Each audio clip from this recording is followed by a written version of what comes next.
गलत मसला के आला हजरत हजरत अल्लाह मौलाना अहमद रजा रिजवी साहेब नारे तकबीर नारे सलात।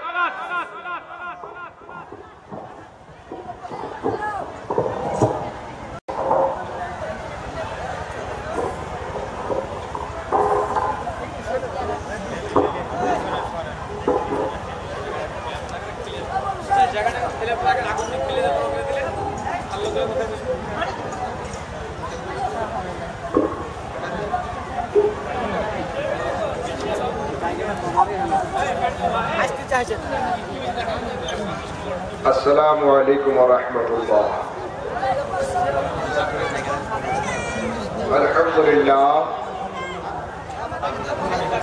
अल्हम्दुलिल्लाहिल वाहिदिल अहदिस समद अल-माजिदिल हमीदिल मुतहम्मद अल्लज़ी ला तुहित्तुल अफ़कार व ला तंतही इलैहिल असरार वला तदरुकुहुल बसाइर वल अब्सार वस्सलातु अला रसूलिहिल अअबद व हबीबिहिल औहद व अमीनिहिल अमजद। अम्मा बअद फअऊज़ु बिल्लाहि मिनश शैतानिर रजीम। बिस्मिल्लाहिर रहमानिर रहीम। अलम तरा कैफ फ़अल रब्बुका बिअस्हाबिल फ़ील। आमन्तु बिल्लाहि सदक़ल्लाहुल मौलानुल अज़ीम। আহলে সুন্নাত ওয়াল জামাআতের প্রচলিত প্রথা অনুযায়ী কোরআনের নির্দেশ অনুসারে মুহাম্মদুর রাসূলুল্লাহ সাল্লাল্লাহু তাআলা আলাইহি ওয়াসাল্লামের উপরে ভক্তি ভরে অন্তর খুলে মুহাব্বতের সঙ্গে দরুদ শরীফ পাঠ করুন। আল্লাহুম্মা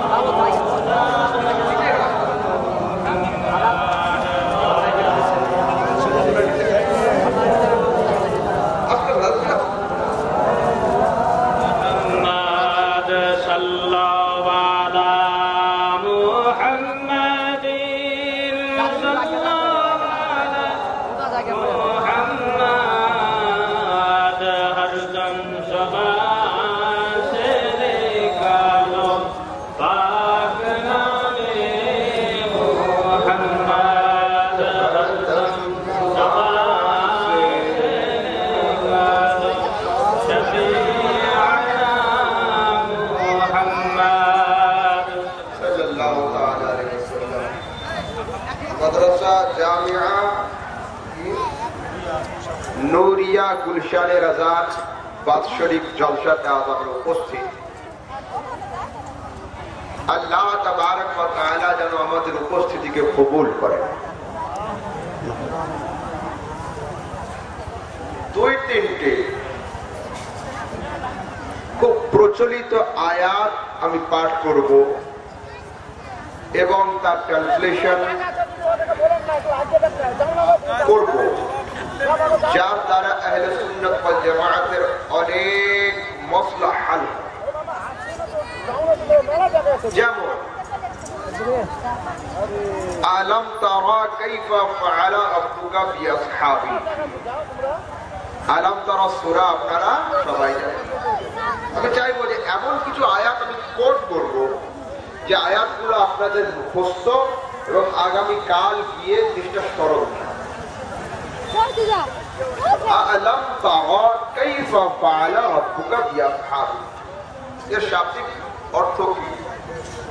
আল্লাহ তাবারক ওয়া তাআলা বলেন আলম তারা, প্রিয় পয়গম্বর তুমি কি দেখোনি কাইফা ফাআলা রাব্বুক, কেমন ধ্বংস করে দিয়েছেন তোমার প্রতিপালক আল্লাহ বিআসহাবিল ফিল, হাতি বাহিনীদেরকে। হাতি বাহিনীদেরকে এই আয়াতের তাফসীরের কিতাবগুলো খুলে দেখুন যে আল্লাহ তাবারক ওয়া তাআলা রাসূল সাল্লাল্লাহু আলাইহি ওয়াসাল্লাম জগতে আসার 40 দিন আগে আবরাহা নামের এক বাদশা কাবা শরীফকে অ্যাটাক করার জন্য হাতি বাহিনী নিয়ে উপস্থিত হয়েছিল মক্কা নগরীতে। কোন তাফসীরের কিতাব বলছে যে না 50 দিন, কোন মুফাসসির বলছেন যে না 40 বছর পূর্বে। কিন্তু জগতের সমস্ত মুফাসসিরিনে কেরামের একমত যে এই ঘটনা আল্লাহ রাসূল সাল্লাল্লাহু আলাইহি ওয়াসাল্লাম জগতে আসার আগে হয়েছিল। কিন্তু কতদিন আগে, কত বছর আগে, এ নিয়ে মতবিরোধ। তো আপনারা বলুন, জন্মের আগের কি কোনো জিনিস দেখা সম্ভব? সম্ভব না। কিন্তু আল্লাহ তাবারক ওয়া তাআলা এই কথা বলেননি আ'লাম তাসমা, প্রিয় নবী তুমি কি শোনোনি? জন্মের আগের জিনিস দেখা সম্ভব নয়, শোনা সম্ভব, বাপের মুখ থেকে, দাদার মুখ থেকে, বড়দের মুখ থেকে, কিন্তু দেখা সম্ভব নয়। কিন্তু আল্লাহ তাবারক ওয়া তাআলা বলেন আ'লাম তারা, এই মুস্তাফা তুমি কি দেখোনি? তো আল্লাহ জন্মের আগের জিনিস তো দেখা সম্ভব নয়, তো নবী দেখলেন কি করে? তো আল্লাহ তাবারক ওয়া তাআলা অভ্যন্তরীণ ভাষাতে বলছেন, ও জগৎবাসী, আমি উম্মতির কথা বলছি না, আমি তো নবীর কথা বলছি। জন্মের আগে জগৎকে দর্শন না করা উম্মতির কাজ, আর মায়ের পেটে থেকে ও সপ্ত আসমান আর সাত জমিনকে দর্শন করা পয়গম্বরের কাজ।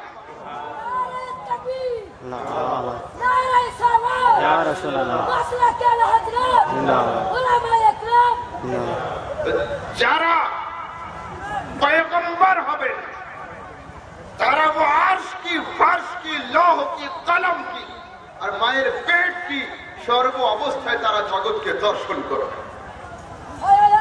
আল্লাহ তাবারক ওয়া তাআলা আমার রাসূলের চোখে কেমন পাওয়ার দিলেন, ये হাদিস মিশকাত এবং মুসলিম দুই জায়গায় রাসূল বলতে রাআইতু রাব্বি আযজা ওয়া জাল্লা ফি আহসানি সূরাতি ফাওয়াদা'a কাফাহু বাইনা কিতফাইয়া ওয়া ওয়াজাদতু বারদাহা বাইনা সাদিয়াইয়া ফাআলিমতু মা ফিস সামাওয়াতি ওয়া মা ফিল আরদ। আমি মুস্তাফা আমার আল্লাহকে সুন্দর চেহারাতে দর্শন করেছি। খোদার দুইখানা কুদরতি হাতকে রাখা হয়েছে আমার কাঁধের উপরে। আমি নবী খোদার হাতের বরকতে জেনে ফেলেছি যা কিছু রয়েছে আকাশ এবং জমিনে।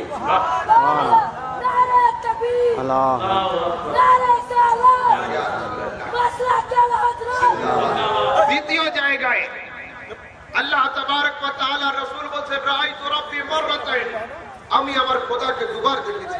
মাররাতাম বিল বাসার, মাররাতাম বিল ফুয়াদ, একবার আমার এই চামড়ার চোখে, একবার আমার কলবের চোখে। আল্লাহ তাবারক ওয়া তাআলা তার জাত ও সত্তাকে দেখার জন্য আদম থেকে নিয়ে near about 1,24,000 prophet came in this world for the guidance and the establishment of the purification of the heart. এসেছেন 1,02,24,000 পয়গম্বর, তার মধ্যে আপন জাত, আপন সত্তা, আপন তাজাল্লি, আপন নুরানিয়তকে দেখার জন্য আদম থেকে নিয়ে ঈসা পয়গম্বর পর্যন্ত কোন নবীকে এমন চোখ দেননি। আল্লাহ তাবারক ওয়া তাআলা কেবল নিজের জাতকে দর্শনের জন্য দুইখানা চোখ সৃষ্টি করেছেন। সেই দুটো চোখ না আদমকে দিয়েছেন, না নূহকে, না ইব্রাহিমকে, না ইসমাইলকে, না দাউদকে, না সুলাইমানকে, না আইয়ুবকে, না ইসহাককে। সেই দুটো চোখকে মুস্তাফার বডিতে সেট করে দিয়েছেন। তাহলে আল্লাহ রাসূল কি দেখলেন? খোদার জাতকে দেখলেন। আর কি দেখলেন? রাসূল বলছেন প্রথম বর্ণনায়, আলহামদুলিল্লাহ আপনাদের মধ্যে বহু সংখ্যক উলামায়ে কেরাম, আম উলামায়ে কেরাম নয়, মাদ্রাসার মুদাররিসিন কেরাম উপস্থিত রয়েছে। এক জায়গায় রাসূল বলছেন কুনতু নাবিয়্যান ওয়া আদামু লামুনজাদিরু ফিত্তিনাতিহি। দ্বিতীয় বর্ণনায় নয়, রাসূল বলেন কুনতু নাবিয়্যান ওয়া আদামু বাইনার রূহি ওয়াল জাসাদ। তৃতীয় বর্ণনায় রাসূল বলেন কুনতু নাবিয়্যান ওয়া আদামু বাইনাল মা'i ওয়াত তিন। I was prophet at the time Adam was between water and soil. আমি মুস্তাফা আদমের জন্মকে পর্যন্ত দর্শন করেছি। কি দেখলেন? আল্লাহ তাবারক ওয়া তাআলা আমাদের নবী সাল্লাল্লাহু আলাইহি ওয়াসাল্লামের চোখে এমন পাওয়ার দিয়েছিলেন যে তিনি খোদার জাতকে দর্শন করেছেন, তিনি আদম আলাইহিস সালামের তাখলিককে পর্যন্ত দর্শন করেছেন, আর মায়ের পেটে থেকে সমগ্র জগৎকে তিনি দর্শন করেছেন। এইবারের থেকে পয়েন্ট, যে নবী মায়ের পেটে থেকে সমগ্র জগৎকে দর্শন করতে পারেন। এক মায়ের পেট, এক কবরের পেট। যে নবী জগতে আসার আগে মায়ের পেটে থেকে জগৎকে দর্শন করতে পারেন, সেই নবী আজ কবরের পেটে থেকে কলকাতা আর ইন্ডিয়াকে দর্শন করবেন না কেন? কেন দর্শন করবেন না? উনি তো পৃথিবীতে আসার আগে পৃথিবীকে দর্শন করেছেন, এখন তো বর্তমান পৃথিবীতে প্রেজেন্ট রয়েছেন, পৃথিবীকে দর্শন করবেন না কেন? তাহলে আমরা আপনা কোন আকীদায় বিশ্বাসী? নবী সাল্লাল্লাহু আলাইহি ওয়াসাল্লাম আমাদেরকে দেখছেন। দ্বিতীয়, আমরা কোন আকীদায় বিশ্বাসী? যে হুজুর আমাদেরকে শুনছেন। আগামীকাল রাস্তাঘাটে চায়ের দোকানে আপনারা আলোচনা করুন, আলেম ওলামা তারিফ তোরা আমাদেরকে জিজ্ঞাসা করুন যে আলাম তারা সূরার প্রথম লাইনের তরজমা করো। যখনই বলবেন ওরা যে আলাম তারা, তুমি কি শোনোনি, এখানে তারা মানে হচ্ছে আলাম তাসমা, তুমি কি শোনোনি। এখানে তুমি কি দেখোনি মানে তুমি কি শোনোনি। তাকে জিজ্ঞাসা করবেন যে আল্লাহ তাবারক ওয়া তাআলা কি শোনার আরবিটা জানতেন না? তিনি শোনার আরবি না বলে দেখার আরবি বললেন কেন? তিনি তো পয়গম্বরের বিশেষত্ব বয়ান করছেন। যে জায়গায় ছাত্রের নজর থাকে, যে বইয়ের উপরে ছাত্রের দৃষ্টি থাকে, শিক্ষকের দৃষ্টি সেই জায়গায় থাকে না, তাতে ঊর্ধ্বে থাকে। তো আল্লাহ তাবারক ওয়া তাআলা বলছেন যে আরে মায়ের পেট থেকে তো জগৎকে না দেখা না শোনায় তো উম্মতের কাজ। নবী যদি সেই কাজ করবে তো তার নবী আর উম্মতের মধ্যে ডিফারেন্ট কি হবে, আলাদা কি হবে? নবীর যে স্তর আলাদা, নবী যে পাওয়ারফুল হন তার ব্যাখ্যা কি হবে? এবার সূরা হজ, সূরা হজের মধ্যে আল্লাহ তাবারক ওয়া তাআলা বলছেন আযিন ফিন নাস বিল হজ। হযরত ইব্রাহিম আলাইহিস সালাম কাবা শরীফ নির্মাণ করেছেন, তাই কি না? হযরত ইব্রাহিম নবী কাবা শরীফ নির্মাণের পরে বলছেন আল্লাহ তোমার নির্দেশে আমি কাবা ঘরের কাজকে কমপ্লিট করেছি, এরপরে কি নির্দেশ আছে বলো। আল্লাহ পাক বলছেন ইব্রাহিম জগতের মানুষ তো বিনা দাওয়াতে কেউ আসবে না, বিনা আমন্ত্রণে কেউ কারোর বাড়িতে তো যায় না, তো তুমি যখন কাবা গৃহের কাজ কমপ্লিট করো তো জগৎবাসীকে দাওয়াত দিয়ে দাও যারা যেন কাবাকে তওয়াফ করতে আসে। ইব্রাহিম আলাইহিস সালাম অবস্থার ভাষায় বলছেন আল্লাহ ये काबा की केवलमात्र মক্কাবাসীদের জন্য না, ये काबा की केवलमात्र মদিনাবাসীদের জন্য না, ये काबा की केवल আরববাসীদের জন্য তাও নয়। কাদের জন্য? অল ওভার ওয়ার্ল্ড এর সমস্ত মানুষের জন্য, সমস্ত মুসলমানের জন্য। তো ইব্রাহিম আলাইহিস সালাম বলছেন মাওলা আমি তো কোনো চ্যানেলে নেই, আমার সামনে ইন্টারনেট নেই, মাল্টিমিডিয়ার কোনো বস্তু নেই, ওয়ামা ইয়াবলুগু সাউতি, আল্লাহ আমার আওয়াজ মানুষের কান কান পর্যন্ত যাবে কি করে? আল্লাহ পাক বলেন ইব্রাহিম টেনশন নিও না, আলাইকাল আযান ওয়া আলাইয়াল বিলাল। আযান দেওয়া হচ্ছে তোমার দায়িত্ব, আর তোমার কণ্ঠস্বরকে মানুষের কান কান পর্যন্ত পৌঁছানো আমারই দায়িত্ব। আল্লাহ রাসূল বলছেন ফাসাইদা ইব্রাহিম লাম্মা ফারাগা ইব্রাহিম মিন বিনাইল বাইত فصعد على مقام المرتفع او على ابي قبيس فادخل اصبعه في بطنه وقال يا ايها الناس ان الله تبارك وتعالى بنى بيتا في مكه وكتب عليكم الحج ان حرف وجهه يمينا وشمالا شرقا وغربا। হযরত ইব্রাহিম আলাইহিস সালাম আবু কুবাইস পাহাড়ের চূড়াতে দাঁড়িয়ে বলেন ও জগৎবাসী নিশ্চয়ই আল্লাহ তাবারক ওয়া তাআলা মক্কা নগরীতে আপন ঘরকে নির্মাণ করেছেন এবং তোমাদের উপরে হজ করাকে ফরজ করেছেন, তোমরা চলে এসো। কোথায় বললেন? আবু কুবাইস পাহাড়ের চূড়াতে দাঁড়িয়ে, একবার মুখকে ডান দিকে, একবার মুখকে বাম দিকে, একবার মুখকে সামনে, একবার মুখকে পিছনে। প্রশ্ন হচ্ছে এটা ইব্রাহিম আলাইহিস সালামের হজের দাওয়াত কারা কারা শুনলো? তো আমার রাসূল বলছেন ইব্রাহিম আলাইহিস সালাম আবু কুবাইস পাহাড়ের চূড়াতে দাঁড়িয়ে তো জগৎবাসীকে দাওয়াত দিয়েছেন, তো শুনলো কারা? রাসূল বলছেন মান কানা ফি বাতনি উম্মিহা, যে বাচ্চারা মায়ের পেটে ছিল তারা পর্যন্ত ইব্রাহিমের দাওয়াতকে শুনে নিয়েছিল। দ্বিতীয় বর্ণনায় রাসূল বলছেন ওয়ামান কানা ফি আসলাবির রিজাল, যে বাচ্চারা বাপের পিঠে ছিল তারা পর্যন্ত ইব্রাহিমের আওয়াজকে শুনে নিয়েছে। দ্বিতীয় জায়গায় রাসূল বলছেন ওয়ামান কানা ফি আলামিল আরওয়াহ, আর যে বাচ্চারা আত্মা জগতে আত্মা রূপে খেলা করছিল তারা পর্যন্ত ইব্রাহিমের আওয়াজকে শুনে নিয়েছিল। জগতের সব মানুষ কি নবী? সবাই রাসূল না, সব তো উম্মতি।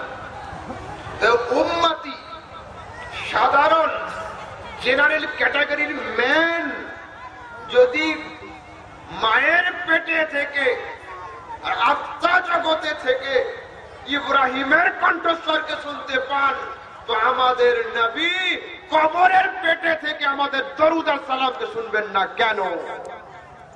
অবশ্যই।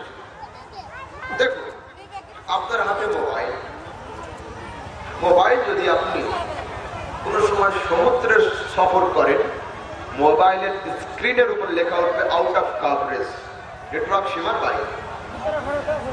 প্লেনে সফর করবেন, ফ্লাইট মোড অন হয়ে যাবে, অটোমেটিক্যালি নেটওয়ার্ক আউট হয়ে যাবে। কি বোঝা গেল? যে মোবাইলের ক্যাপাসিটি আছে, তার লিমিটেশন রয়েছে, তার বাইরে চলে গেলেও টাওয়ার ক্যাচ করে না। তো আল্লাহ তাবারক ওয়া তাআলার রাসূল, আমরা যে আপনার উপর দরুদ আর সালাম পড়ব, আপনি কোথা থেকে শুনবেন?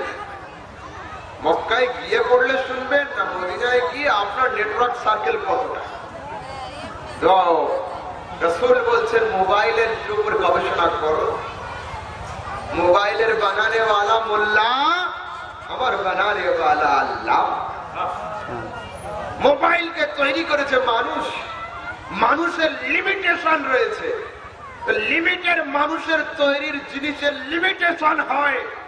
আমার খোদা আনলিমিটেড, আর খোদার তৈরি মুস্তাফা আমিও খোদার পাওয়ারে আনলিমিটেড। যুক্তি। কিন্তু হাদিসে রাসূল বলছেন সাল্লু আলাইয়া ইয়াওমাল জুমআতি কাসীরান লিআন্না সালাতাকুম মা'রুদাতুন আলাইয়া, তোমরা দরুদ পড়ো, সালাম পড়ো, আমার কাছে আসে কত দূর থেকে? হুজুর বলছেন আইনা মা কুনতুম ওয়া হাইসু মা কুনতুম, তোমরা যেখান থেকে পড়ো না কেন মুস্তাফার টাওয়ার তোমাদের দরুদকে ক্যাচ করে নিয়ে যাবে। সুবহানাল্লাহ। ফেস যাবে না, মিস হবে। বর্তমান সময়ে অনেক ইয়ং জেনারেশন মাল্টিমিডিয়া, টেলিভিশন, টিভির পাল্লায় পড়ে নিজেদের ঈমানকে লুট করে ফেললো, বরবাদ করে ফেললো। আজ education life of prophet Muhammad সাল্লাল্লাহু আলাইহি ওয়াসাল্লাম যেটা যাচাই করছে যে আমার নবীর এডুকেশন লাইফ কি ছিল, নবী সাল্লাল্লাহু আলাইহি ওয়াসাল্লামের শিক্ষাগত যোগ্যতা কতটা ছিল, নবীর শিক্ষাগত যোগ্যতা কতটা ছিল। শুনুন আমার যুবক ভাইয়েরা, ওরা খুব মনোযোগ সহকারে শোনো। তার আগে আমি অন্য একটা আয়াতে আসছি। অনেক ভাই আছেন যারা সূরা ফাতিহা ঠিক মতো তেলাওয়াত করতে পারে না, আছে কিনা সবাই? কিন্তু আদা জল খেয়ে একটা আয়াত মুখস্থ করে কুল ইন্নামা আনা বাশারুম মিসলুকুম, নবী তুমি বলো আমি তোমাদের মতো মানুষ। এই আয়াতটা সূরা ফাতিহা ঠিক মতো পড়তে পারে না, আদা পানি খেয়ে এই আয়াতটা মুখস্থ করার চেষ্টা করে। কেন? কেন? নবী সাল্লাল্লাহু আলাইহি ওয়াসাল্লামকে মতো বলার জন্য? দেখো নিয়ম, রুলস ফর অল, নিয়ম সবার জন্য এক থাকে। যখন মাধ্যমিক, উচ্চ মাধ্যমিক 9-এর খাতাগুলো আমরা কাটি দেখি, ওতে ফার্স্ট পেজে অনেক সময় অনেক ছেলে 1 মার্কের শর্ট অ্যান্সার গুলো 10টায় ঠিক করে দেয়। তাই বলে কি প্রথম পেজের উপরে কিয়াস করে যে প্রথম পেজে যখন ঠিক লিখেছে ভিতরেও ঠিক লিখবে, ফুল নাম্বার দিয়ে দাও, তা কি হয়? A to Z খাতা দেখতে হবে। ঠিক তেমন কোন কিছু জিনিসের উপর ডিক্লারেশন দেওয়ার জন্য A to Z পড়তে হবে, অর্ধেকটা পড়ে হবে না। এত বড় হাজার মানুষের মজমায় কোন হাফিজ সাহেব দাঁড়িয়ে কি বলতে পারবেন যে কুল ইন্নামা আনা বাশারুম মিসলুকুম পর্যন্ত আয়াতটা শেষ? The end of this আয়াত শেষ না। তো আয়াত যদি আপনি সম্পূর্ণ তেলাওয়াত না করলেন, সেই আয়াতের উপরে আপনি ডিক্লারেশন দিচ্ছেন কি করে যে নবী আমার মতো? আয়াত সম্পূর্ণ পড়ুন। ইউহা ইলাইয়া রয়েছে, তারপরে অর্ধেকটা পড়লে মোটামুটি একটা ফাইনাল দেওয়া যায়, তাহলে সম্পূর্ণ আয়াত এটা নয়। তাদের দাবি হচ্ছে যে হুজুর সাল্লাল্লাহু তাআলা আলাইহি সাল্লাম জগতে এসেছেন, আমরাও জগতে এসেছি। আমাদেরকে জগতে কে পাঠিয়েছেন? নবী সাল্লাল্লাহু আলাইহি সাল্লামকে কে পাঠিয়েছেন? তো বলছেন আমাদের যিনি পাঠিয়েছেন ওনাকেও তিনি এসেছি, আমরা জগতে এসেছেন উনিও, তো আমরা এক হব না কেন? প্রশ্ন অ্যান্সারটাও দেখুন। অনেক সময় আপনারা শিয়ালদা যাওয়ার জন্য বহরমপুর থেকে ট্রেনের টিকিট কাটেন, লাইন দিয়ে। ট্রেনে কি সিট পাবেন কনফার্ম? অনেক সময় সিট পান, সিট না। তো আপনি লাইন দিয়ে ট্রেনে ওঠার জন্য টিকিট কাটলেন, কিন্তু সিট পাবেন নিশ্চিত নয়। আর দুইজন লোক বিনা টিকিটে ট্রেনে উঠলো, সিট তাদের জন্য অপেক্ষা করছে। কারা? ড্রাইভার আর গার্ড। ট্রেনের ড্রাইভার আর গার্ড এরা টিকিট কাটে বিনা টিকিটে, বরঞ্চ মান্থলি স্যালারি নিয়ে থাকে। তো আপনি প্রশ্ন করুন, ওনারা মানুষ আমরা মানুষ, ওনাদের কাছে 2 হাত আমাদের কাছে 2 পা, আমরা টিকিট কেটে সিট পাচ্ছি না, ওনারা বিনা টিকিটে সিট পেল কেন? বলছে অবশ্যই মানুষ, ও মানুষ, তুমিও মানুষ, কিন্তু ট্রেনে ওঠার পরে দুইজনের পজিশন আলাদা। উনি হচ্ছে ড্রাইভার, তুমি হচ্ছে প্যাসেঞ্জার। ये জগতে আগমনে রাসূল ইনসান 100% আমরা ইনসান, কিন্তু জগতে অ্যারাইভিং এর পরে মুস্তাফা হলেন নবী, আমরা হলাম উম্মতি। আরেকটা উদাহরণ, যেমন একদিন পানির জাহাজে সফর করলাম, ওটাই আমার জীবনের ইচ্ছা ছিল। পানির জাহাজে যাচ্ছে মেদিনীপুর, আমরা টিকিট কেটে আমার সঙ্গে ছিল 2-10 জন উঠলাম। ওঠার পরে আমরা নিচে বাসের মধ্যে সিট করা আছে, বসলাম। 2-3 জন লোক বিনা টিকিটে এসে উপরে কাছের রুম করা আছে, কাছের ঘরের ভিতরে বসলো, হাতে দূরবীক্ষণ নিয়ে, যন্ত্র নিয়ে, কম্পাস নিয়ে। আমাকে জিজ্ঞাসা করলো, এরা যে হাতটা দিয়ে क्या बात है, हम लोग नीचे बैठ गए, वो आके ऊपर बैठ गए, और वो तो इंसान है। हाँ, ওরা তো মানুষ, কিন্তু পার্থক্য হচ্ছে ওরা নাবিক, ওরা জাহাজ চালায়। জাহাজে ওঠার দিক দিয়ে ঠিক আছে, আমরা উঠেছি, ওনারা উঠেছেন, কিন্তু পার্থক্য আছে। কেন? তা বলছে শোনো, আমরা জাহাজে উঠলাম পার হওয়ার জন্য, ওরা দুজন জাহাজে উঠেছে পার করানোর জন্য। তো বিনা উদাহরণে বলছি, সমগ্র জগৎ হলো সমুদ্র, ইসলাম হলো জাহাজ, জান্নাত আমাদের গন্তব্যস্থল। ইসলামের জাহাজে আমরা উঠেছি, ইসলামের জাহাজে আমাদের পয়গম্বর উঠেছেন। পার্থক্য হচ্ছে আমরা জান্নাত যাওয়ার জন্য, মুস্তাফা জান্নাতে নিয়ে যাওয়ার জন্য। তো যিনি জান্নাতে নিয়ে যান তিনি প্যাসেঞ্জারের মতো নয়, প্যাসেঞ্জার ড্রাইভারের মতো নয়, নবী উম্মতির মতো নয়, উম্মতি কোনদিন নবীর মতো। ক্লিয়ার? চলো, হায়াত হায়াত, আগমন আগমন পার্থক্য দেখা। ওনার আগমন আমাদের আগমন আলাদা। সেকেন্ড, এরা বলছে মত, বলছে মত, উনি তো ইন্তেকাল করেছেন, ওনার উপরে মত এসেছে। হ্যাঁ, 100%। যদি কেউ মত কে স্বীকার করে ব্যক্তি কাফের হবে, আমরা মত কে স্বীকার করি না। কিন্তু হেয়ার আফটার, ইন্তেকালের পরেও মুস্তাফার হায়াতকে আমরা মেনে নিই, মরণকে অস্বীকার আমরা করি না। যেমন একদিন রাত 12টার সময় ইসলামপুরের কিছু যুবক ভাই ইন্টারনেটে আমাকে চ্যাট করতে করতে, আমার সঙ্গে কয়েকদিন থেকে তাদের হচ্ছিল কি নিয়ে, নবী সাল্লাল্লাহু আলাইহি ওয়াসাল্লামকে তারা মুর্দা প্রমাণ করবে, নবী সাল্লাল্লাহু আলাইহি ওয়াসাল্লামকে মুর্দা প্রমাণ করবে। হায় আল্লাহ, বহরমপুরে যাওয়ার সময় বাসে উঠে বাসটা চালু করার পরে ড্রাইভারকে সিট থেকে নামিয়ে মুর্দা প্রমাণ করে দেখবেন একবার। গাড়ি বহরমপুর নয়, দৌলতাবাদ যাওয়ার আগে নেমে যাবে নদীতে। তা আপনাদেরকে নিয়ে যাবে কি আমার মোস্তফা ইসলামের জাহাজে বসে ইসলামের নাবিককে মৃত প্রমাণ করার জন্য আমার সঙ্গে চ্যাটিং করছে, অনলাইন চ্যাটিং। তো কি বহু মেহনত করেছে নবী সাল্লাল্লাহু আলাইহি ওয়াসাল্লামকে মুর্দা প্রমাণ করার জন্য। আস্তাগফিরুল্লাহ। তো হ্যাঁ, কোরআন শরীফ সূরা জুমারের একখানা আয়াত বের করেছে, আমাকে লিখছে, ওখানে আছে কি ইন্নাকা মাইয়াতুন ওয়া ইন্নাহুম মাইয়াতুন। এই হচ্ছে আয়াত। ইন্নাকা মাইয়াতুন, ও তরজমা করছে ইন্নাকা মাইয়াতুন, নিশ্চয়ই আপনি মুর্দা, ওয়া ইন্নাহুম মাইয়াতুন, ওরাও মুর্দা। আর ওরা মানে কারা? ওদের মক্কার কাফের। তাহলে মক্কার কাফেরকেও তুমি যে শব্দ বললে, মুস্তাফাকেও সেই শব্দ বললে। যে শব্দ আমি আবু জাহেলের জন্য ব্যবহার করবো, ওই শব্দ তোমার আব্বাকে ব্যবহার করে একবার দেখি ছাল লাগে কিনা, সঙ্গে সঙ্গে কষ্ট হবে।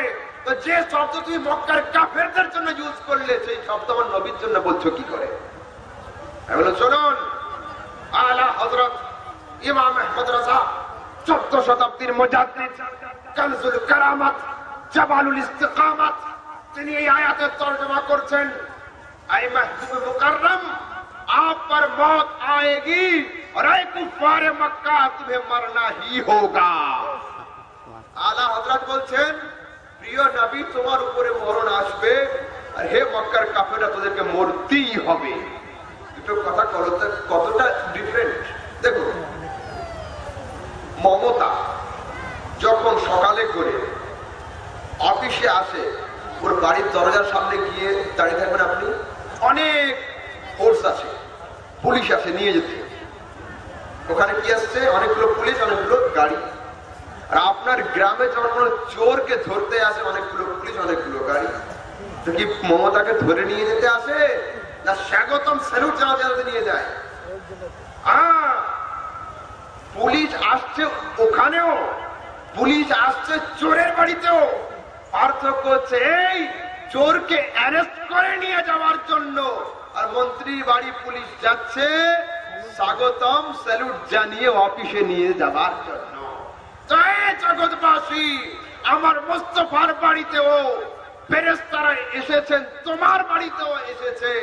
পার্থক্য হচ্ছে তোমাদের অপরাধী আত্মাকে বের করার জন্য, আর মুস্তাফার পবিত্র আত্মা বের করার অনুমতি নেওয়ার জন্য।